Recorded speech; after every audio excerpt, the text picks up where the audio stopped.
जिन्होंने मुझे इतना एप्रिशिएट किया और मेरे लिए इतनी दुआएँ की और इतना जो मान-सम्मान मुझे दिया है, उनका बहुत-बहुत शुक्रिया अदा करती हूँ और साथ अच्छा, सोशल मीडिया पे एक पोस्ट डाली गई है अकरम खान काटपुरी की तरफ से, जिन्होंने लिखा है भाई मुश्ताक को ऐड कर लो, पुरानी आईडी खराब हो गई है। और ये फोटो मैंने एडिट नहीं किया है, खालिद हुसैन की आईडी से चोरी किया है और अपनी नेहा लूबी दुआ करियो अल्लाह या है मेवात की इंदिरा गांधी बना देवे। और अगर महिलाएँ और बेटियाँ भी शिक्षित होंगी, तो उनको भी अपने अधिकारों का पता होगा। पढ़ने वाले जो बच्चे हैं, जो बाहर रह रहे हैं, उनको रूम नहीं दिए जाते। ये बोला जाता है कि मेवात के हैं, वहाँ के लोग हैं, चोरी-चकारी करेंगे, इनको यहाँ नहीं रखेंगे। मैं महिलाओं की शिक्षा पर सबसे पहले बात करूँगी, उनकी शिक्षाओं पर बहुत ध्यान दूँगी, उनकी शिक्षा पर, उनके स्वास्थ्य पर कि वो आगे आएँ, पढ़ें-लिखें, एमबीबीएस डॉक्टर बने, आईएएस बने, आईपीएस बने, इस तरह। देखो, पुलिस प्रशासन तो सरकार के ऊपर डिपेंड करता है ना। जब सरकार की जो व्यवस्था है महिलाओं के लिए वो इतनी चरमराई हुई है कि जब उनके खुद के मंत्री और जब उनके खुद के बड़े-बड़े नेता इस तरह की घटनाओं में शामिल होते हैं, खुद रेपिस्ट निकलते हैं और रेपिस्ट को बचाने के लिए उनके क्या नाम बीजेपी के जो लोग हैं वो तिरंगा यात्रा निकालते हैं जिस तरह। भारत टीवी की इस खास पेशकश और दरख्वास्त की घड़ी में मैं रिजवान खान आप सभी का इस्तकबाल करता हूं। भारत टीवी में आज मुलाकात होगी मेवात की सबसे चर्चित महिला, जो लगातार सोशल मीडिया पर लाइमलाइट बटोर रही है और अभी हाल ही में उन्हें कांग्रेस पार्टी ने एक बड़ी जिम्मेदारी से नवाजा है, जिसके बाद मेवात के लोग सोशल मीडिया पर उन्हें बधाइयां दे रहे हैं। दरअसल हम बात कर रहे हैं नेहा खान की, जिन्हें कांग्रेस की तरफ से नुहू जिले का जिला अध्यक्ष बनाया गया है। उनसे बात करेंगे मेवात के सोशल इश्यूज पर और साथ ही एक महिला होने के नाते महिलाओं को क्या कुछ संदेश देना चाहती है और महिलाओं को क्या कुछ करना महिलाओं के लिए क्या कुछ करना चाहती है। सबसे पहले तो बहुत बहुत स्वागत हमारे साथ जुड़ने के लिए। बहुत-बहुत शुक्रिया भारत टीवी का और रिजवान भाई आपका कि आप जी। आए और आपने मुझे मौका दिया कि मैं अपनी आवाज़ को और लोगों तक पहुँचाऊँ। अच्छा, ये बताइए कि सोशल मीडिया पे लोग आपको बधाइयाँ दे रहे हैं, ऐसे में उन लोगों का शुक्रिया कैसे अदा करना चाहेंगे और क्या कुछ कहना चाहेंगे उन लोगों को? सभी लोगों को जिन्होंने मुझे इतना एप्रिशिएट किया और मेरे लिए इतनी दुआएँ की और इतना जो मान-सम्मान मुझे दिया है, उनका बहुत-बहुत शुक्रिया अदा करती हूँ और साथ ही साथ उनसे एक गुज़ारिश करती हूँ कि अपना प्यार और मान-सम्मान, अपनी दुआएँ इसी तरह मुझ पे बनाए रखें। अच्छा, सोशल मीडिया पे एक पोस्ट डाली गई है अकरम खान काटपुरी की तरफ से, जिन्होंने लिखा है भाई मुश्ताक को ऐड कर लो, पुरानी आईडी खराब हो गई है। और ये फोटो मैंने एडिट नहीं किया है, खालिद हुसैन की आईडी से चोरी किया है और अपनी नेहा लूबी दुआ करियो अल्लाह या है मेवात की इंदिरा गांधी बना देवे। यानी कि मेवात के जो लोग हैं सोशल मीडिया पे वो ख्वाब सजाए हुए हैं कि आने वाले समय में नेहा इंदिरा गांधी की छवि के तौर पे उभरे। तो जी।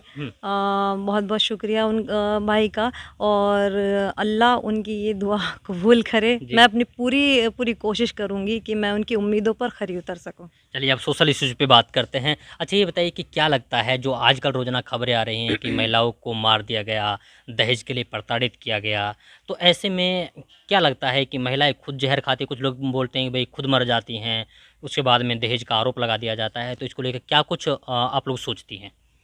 कहीं न कहीं इन चीज़ों में जो है शिक्षा की एक कमी हुँ, वो नज़र आती है हुँ, क्योंकि अगर हमारे युवा हुँ, शिक्षित होगा हुँ, तो इस तरह की घटनाएँ खुद ब खुद कम हो जाएँगी हुँ, और अगर महिलाएँ और बेटियाँ भी शिक्षित होंगी हुँ, तो उनको भी अपने अधिकारों का पता होगा। हुँ, अगर वो उनके साथ ऐसी कोई उत्पीड़न होता है हुँ। तो अपने अधिकारों का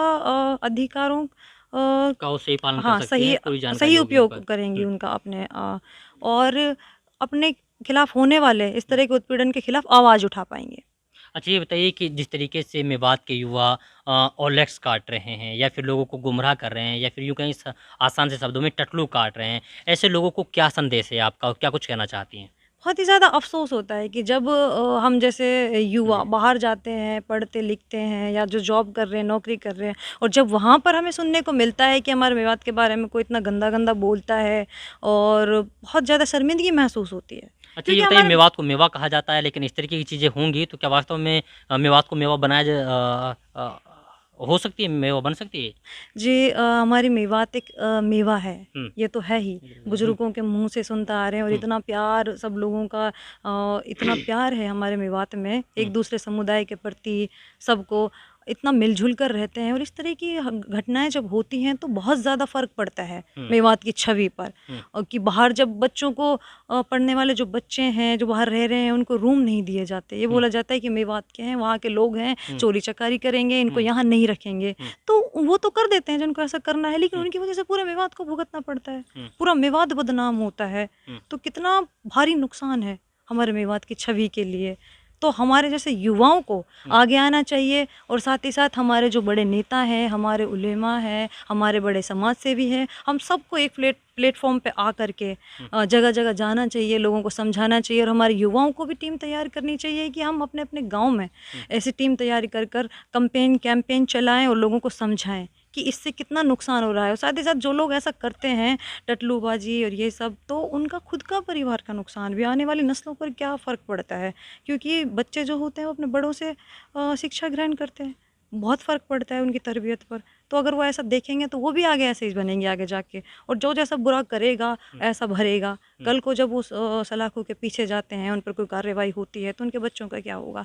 तो उनको खुद भी ये चीज़ें सोचनी चाहिए, और हम जैसे पढ़े लिखे युवाओं को भी आगे आना पड़ेगा, और हमारे जो और तमाम बड़े बुजुर्ग हैं उन सबको एक प्लेटफॉर्म पे आकर इस बुराई के खिलाफ आवाज़ उठानी पड़ेगी और काम करना पड़ेगा। अच्छा, ये बताइए कि हम लोग इन कई बार जाते हैं, पुलिस रेड करती है उन लोगों के घर पे जो लोग इस तरीके की चीज़ें करते हैं, चाहे टटलू काटते हैं, तो वो तो भाग जाते हैं क्योंकि वो चौकन्ना रहते हैं, पुलिस आती तो भाग जाती है। आसपास के जो निर्दोष लोग होते हैं जो कुछ नहीं करते, उनके ऊपर रेड पड़ जाती है, वो मारे जाते हैं, उनका एनकाउंटर कर देती है पुलिस। जी बिल्कुल, इस तरह के मामले भी बहुत सामने आते हैं कि जो दोषी है वो बच जाता है, जो निर्दोष हैं वो बीच में फंस जाते हैं। तो क्या होता है कि कुछ हमारे समाज में ऐसे लोग भी हैं जो बड़े हैं, बड़े अच्छे ओहदों पर हैं, और राजनीति में भी अच्छे ओहदों पर है, तो वो लोग उनका समर्थन करते हैं, उनका साथ देते हैं किसी लालच की वजह से या फिर अपने किसी स्वार्थ की वजह से, तो वो लोग तो बच जाते हैं, लेकिन जो निर्दोष लोग हैं वो फंसते हैं बीच में।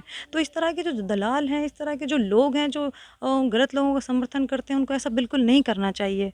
समाज के लोगों को, ऐसे लोगों पर भी उतना ही ध्यान देना चाहिए जितना ध्यान ऐसा गलत करने वालों पर दिया जाता है। उनका समर्थन, उनका साथ देने वाले लोगों पर भी इतना ही ध्यान देना चाहिए।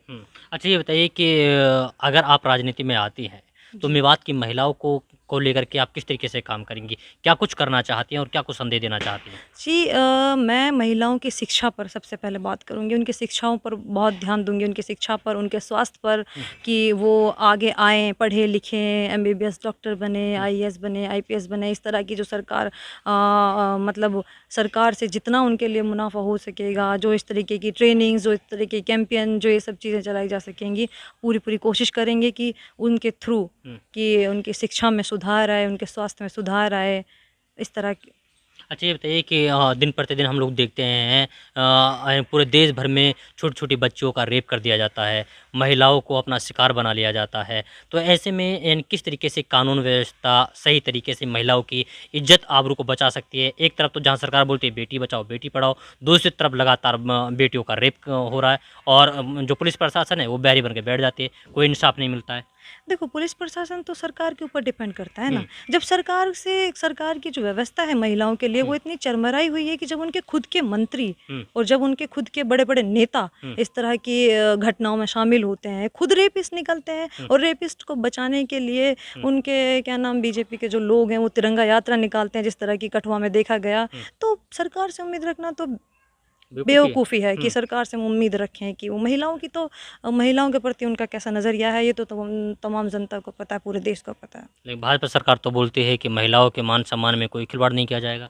अगर ऐसा है तो फिर क्यों उन लोगों को, ऐसे लोग इनके पार्टी में बैठे हुए हैं कि जिनके खिलाफ इतने सारे मतलब इल्ज़ाम हैं कि महिलाओं उत्पीड़न के, रेप के, इनके तो आधे से ज़्यादा नेता ही ऐसे हैं जिनके खिलाफ ये सारे इल्ज़ाम लगाए जाते हैं और साबित भी हुए हैं कुछ के खिलाफ। तो इनसे क्या उम्मीद रख सकते हैं? अच्छा, ये बताइए कि किसानों के ऊपर जिस तरीके से गाड़ियाँ चढ़ा दी गई, किसानों की बातें नहीं मानी जा रही हैं, तो ऐसे में इन केंद्र सरकार से क्या मांग है आपकी, और किस तरीके से इनकी मांग माननी चाहिए किसानों की? जो अभी लखीमपुर में हुआ, जो भी पिछले दिनों लखीमपुर में देखा गया, बड़ा ही दुर्भाग्यवश बहुत ही दुग्ध घटना हुई, और उसके ये सब होने के बावजूद भी इतना मुद्दा हाईलाइट हुआ, उसके 6 दिन तक बाद कोई कार्रवाई नहीं हुई, एक मामूली सी FIR।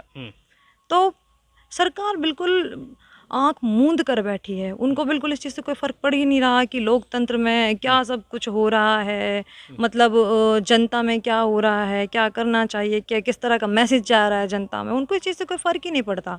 इतना आवाज़ उठाने के बावजूद भी एक दिखाने के लिए थोड़ी बहुत फॉर्मेलिटी की जाती है। अभी तक अजय मिश्रा को मतलब उनको हटाया नहीं गया है, ना उन्होंने खुद ने इतनी आवाज़ लोगों ने उठाई है कि उसके बाद ना तो उनको खुद को इतनी शर्म आई है कि वो इतना अपना इस्तीफ़ा दें पद से, और ना ही सरकार का फ़र्ज़ बनता था कि उनको सरकार उनके पद से हटाए और सख्त से सख्त कानूनी कार्रवाई करे, क्योंकि वीडियो में निकल कर के आए हैं। फिर किस चीज़ की बात देख रहे हैं लोग, क्यों कोई एक्शन नहीं लेते? और उसके बाद केवल कि लखीमपुर में ऐसा हुआ, उसके बाद बहुत सी जगहों पे आपने और भी वीडियो देखे होंगे, अलग अलग जगह पे बहुत सारे इस तरह के हादसे हुए कि भाजपा के लोगों ने गाड़ियां चढ़ाई हैं किसानों के ऊपर, दूसरे लोगों के ऊपर।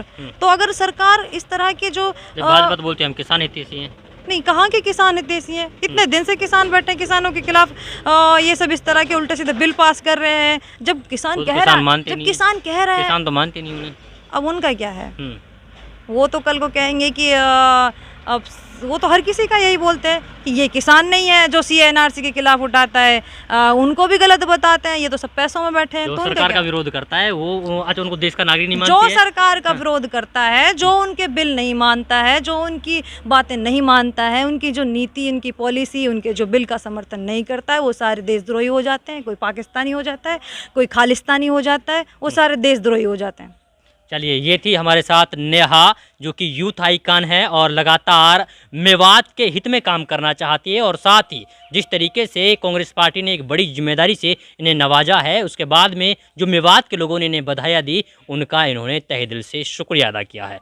खैर, जिस तरीके से एक अपनी विचारधारा को लेकर के चुनावी मैदान में उतरने वाली हैं, राजनीति में आना चाहती हैं, उसको लेकर आप क्या कुछ सोचते हैं? आप अपनी प्रतिक्रिया कमेंट बॉक्स में जरूर रखिएगा।